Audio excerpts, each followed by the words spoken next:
y a un journal qui est un journal africain juste de nom. Je répète, il y a un journal qui est un journal africain juste de nom.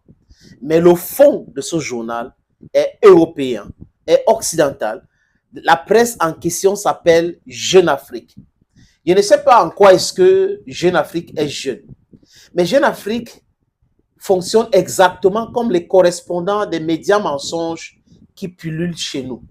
Oui, ces correspondants qui donnent l'information du gré de combien est-ce qu'on les a donnés, donc qui réfléchissent avec leur ventre, qui attaquent les papiers avec leur ventre, qui réfléchissent sur l'angle de traitement de l'information à travers leur ventre. Jeune Afrique, c'est un danger pour la presse africaine. Du moins, aujourd'hui, tout le monde le sait. Jeune Afrique est en France, est basé en France, logé en France. Ben Hamed a créé ce journal. Les gens avaient pensé que c'est donner l'information du point de vue africain. Non, Jeune Afrique est là pour manipuler les Africains. Jeune Afrique est là pour manipuler les faibles. Jeune Afrique parle de la guerre en Ukraine. Si vous lisez cela, les amis, vous allez vous poser la question, est-ce que c'est un journal africain? Ça veut dire que du point de vue journalistique, Jeune Afrique est hors jeu. Jeune Afrique s'est transformé petit à petit en journal de propagande. C'est une presse de propagande pro-américaine, pro-occidentale, anti-africaine, systématiquement.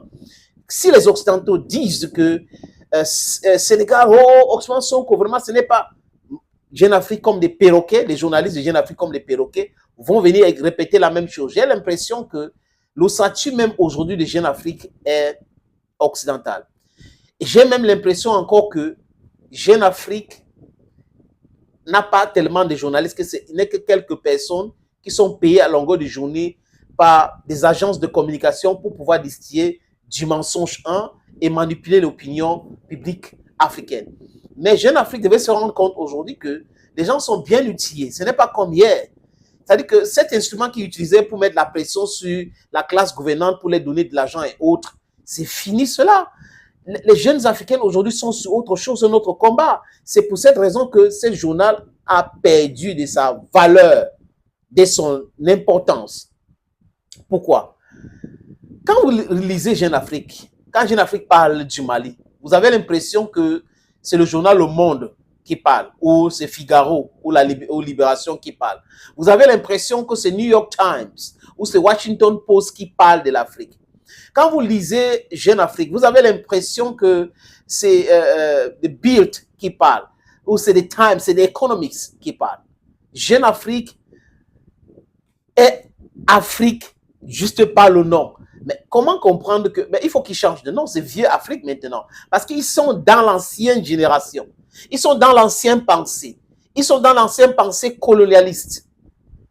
J'ai lu ce que vous voyez à l'écran là. Jeune Afrique qui parle du Cameroun et parle des enfants du Cameroun qui sont en train de faire la guerre pour la Russie. Et donc, qui se sont enroulés dans l'armée russe.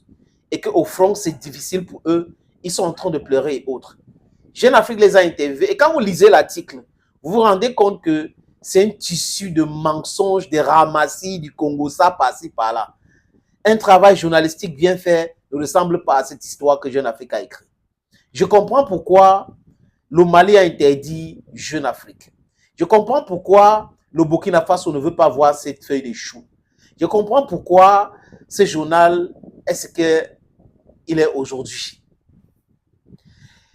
Est-ce que Jeune Afrique peut nous donner le nom des Camerounais?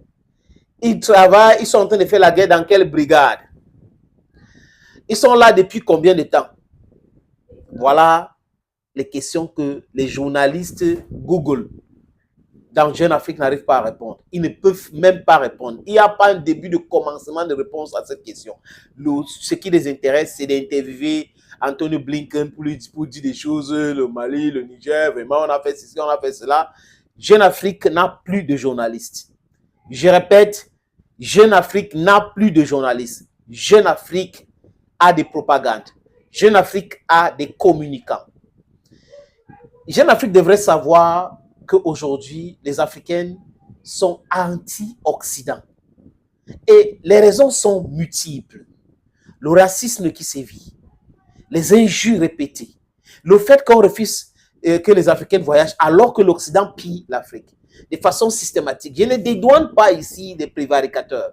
Je ne dédouane pas ici les kleptocrates. Je ne dédouane pas ici les kakistocrates. Je ne dédouane pas ici l'incompétence créade de ceux qui prétendent être des dirigeants africains aujourd'hui. Parce que même avec les miettes qui restent, ils pouvaient faire quelque chose. Mais comme les Occidentaux pillent, ils pillent aussi davantage et on est dans une équation pilleur, pilleur.